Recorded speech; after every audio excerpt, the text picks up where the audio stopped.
สบายดีพี่น้องมื่อนี้ออกงานอีกแล้วเมื่อวานนี้ไปต่างแควงมื่อนี้อยู่ในบ้านเนาะบ้านดาวไปงานแต่งดองนะทุกคน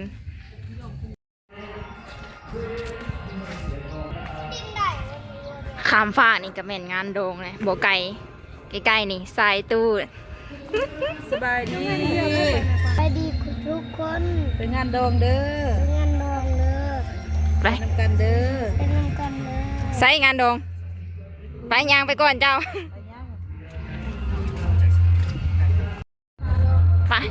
ไปตู้ไปนี่ไปกินสินำกันทุกคน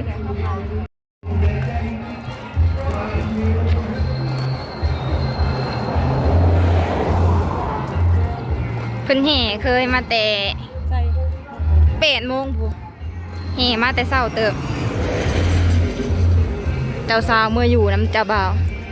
ไปหอดพุ่นคือสิได้ปิดเสียงเพราะว่าย่านมันติดลิขสิทธิ์หอดเลยได้นี่คนละภาคทาง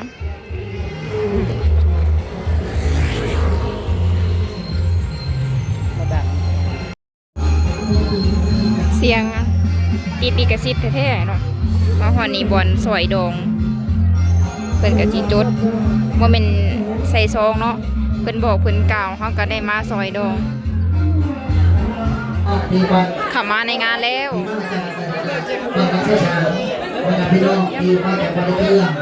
กำลังจะโตจะตักตัวนี้ตัวใหญ่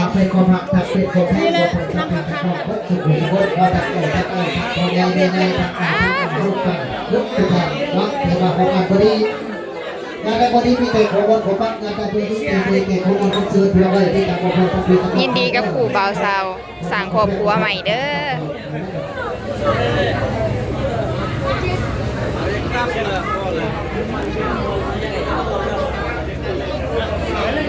บรรยากาศภายในงานก็สิประมาณนี้เนาะนี่น่ะสิเป็นขัวหมูเกินแบกไว้เนาะนี่จะเป็นเขาแป๊บซี่ขู่กับเบียร์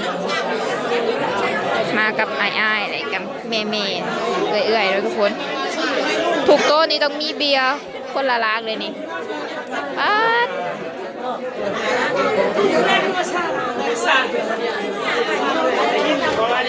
คือคืนขนาดคืนฝ่าคืนฝนทุกคนชิโต๊ะนี่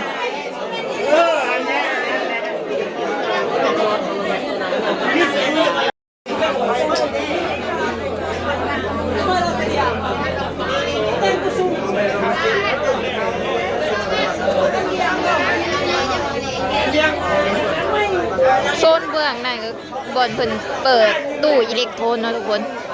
เปิดเครื่องเสียงนั่นแหละจากดอนเมืองคาราโอเกะ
มียัง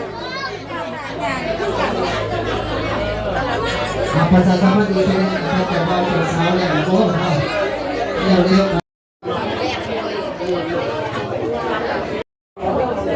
เอาเป็ดดับสีทองพวกสีขาวมีเด็กไปดับเดอร์นะเห็นกันไปดับกันเปลี่ยนกันไปโหดเราทำสปริงใส่รับจากพระตุ้มเนี่ย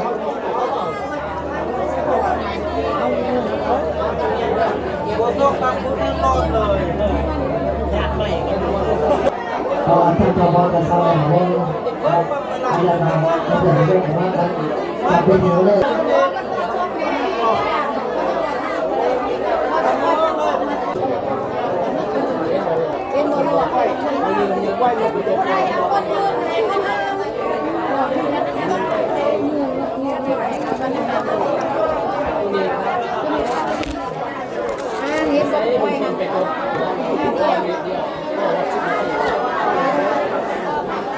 ยันวายา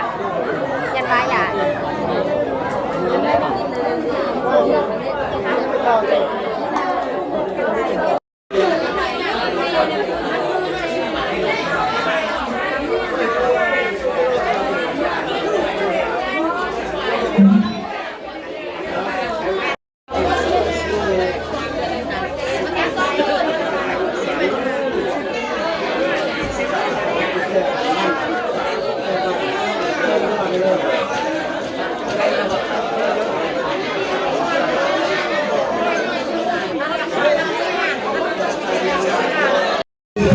แซ่บบ่หลับวะแซ่บบ่หลับวะ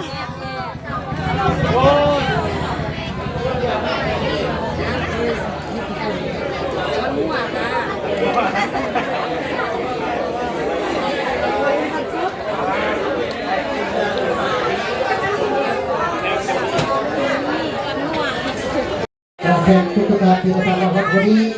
เขาจะเพิ่มบริการเพิ่ม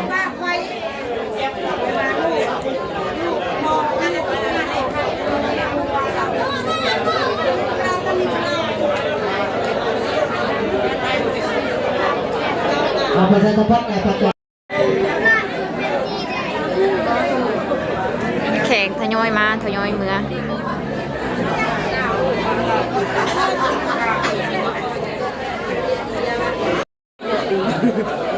เอาเพื่อเข้ามาในเรื่องทำเรื่องในการทำงานอย่างที่พี่น้องทำต้องไว้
มุมหนีตำมะคุง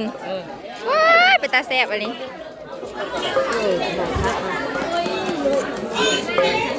เมฆครัว เอา เขา อุดทนสายอีกน้อยหนึ่งเด้อ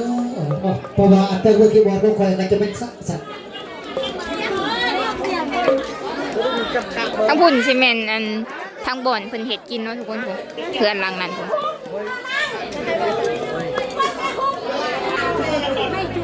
แซ่บบ่โอ้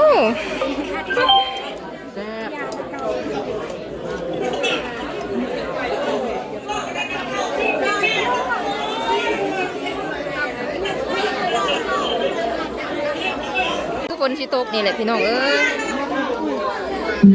ช่วงนี้ฝนตกดีดี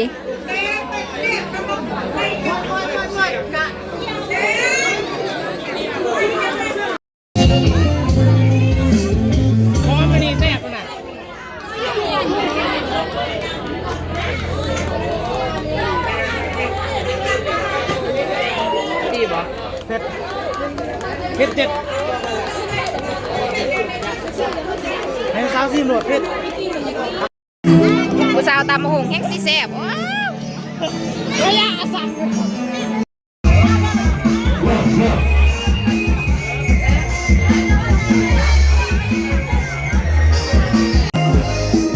เอาไปเสียบนรอบๆนะ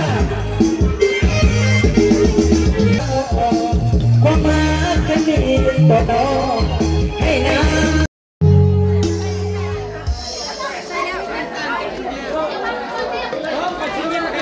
สิบสองจริง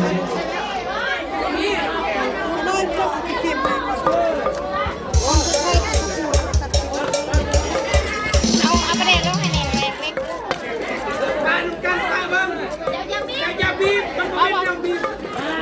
เข้มโลดอันนี้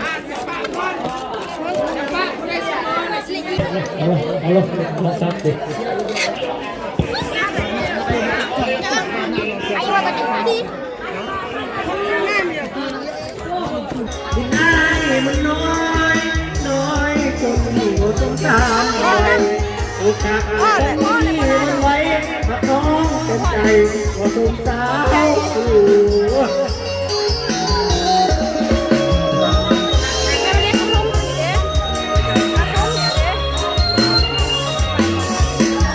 เสียงมวลขอคนขอไปเด้อ ล่าสุดเอาโต๊ะมาต่อกันเพราะว่าแขกทยอยมามีแต่คนเงินเองเนาะนำมาหุ่ม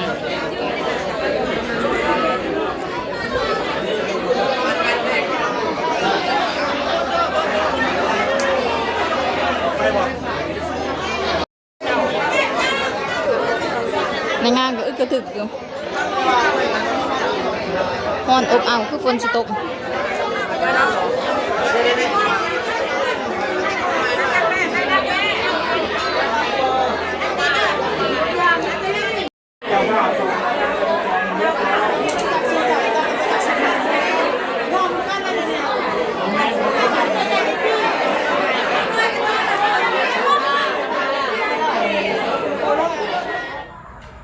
กลับมาแต่งงานเลยทุกคนฮะอีกอย่างอันนี้ เห็ดขาว เฮ็ดข้าวโอ้ยผู้นี้แหงมาก่อนลานมาก่อนเอามาแต่ไซนี่ มันเลย ปลาลิมยังคือมีแต่ขี้ดินทรายมึงเนี่ยนี่โอ้ได้ไปอาบน้ำใหม่เลยมาแล้วพี่น้อง มาแต่งงานเลยนี่บ่ได้ของติดใหม่ติดมือว่าสั้นกลับมาเฮือน